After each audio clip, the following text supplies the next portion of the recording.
Peds Patrol here. Kids can't vote, but you can. Let's talk about the Canadian federal elections and how your vote matters, especially for children's health.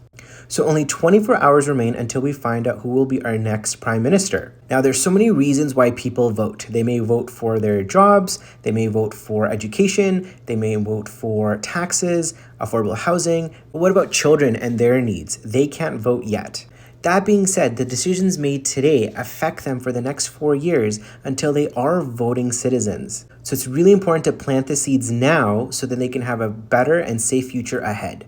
So number one, access to healthcare is so important. As you're aware, there are not that many primary care physicians for all the population in Ontario. A lot of work is being done to correct that, but just keep in mind that every baby that is born should have a family doctor once they leave the hospital.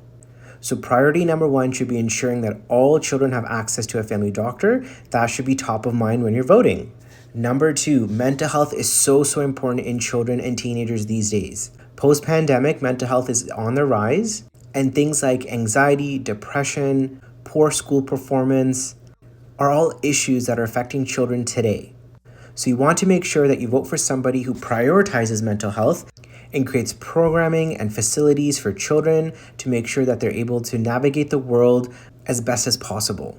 Number three, dental health. So we're very fortunate to have the Canadian Dental Care Plan available for all Ontarians less than 19 years of age.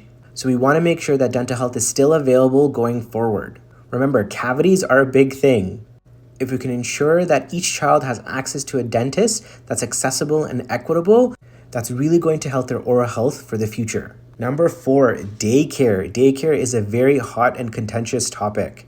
There are platforms that are going to be dismantling the daycare system. Daycare should be accessible to every single family member who needs it, and it should be affordable. So thinking about which party will make daycare more accessible and available to everyone is super important. It's important for children to learn and grow and be along with their peers. So making sure that more funding is available for daycare is so important. Number five, inflation. With tariffs being on everyone's mind, things like food and housing is very important. Making sure that food is affordable for all families is very key for healthy and nutritious breakfast, lunch, and dinner, as well as for growth and development. Not only that, but making sure that housing is affordable so every child lives in a roof that has adequate electricity, water, and technology is also very important. No family should be living paycheck to paycheck, especially with those who have multiple children, to make sure that they have adequate housing needs. So making sure that you vote for somebody who prioritizes food security as well as housing affordability is super important. Number six, education. Children develop quite quickly from the ages of 0 all the way to 18 years of age. Education is so important whether it is in high school or university or college. Public education should be a right for every child in Ontario and in Canada.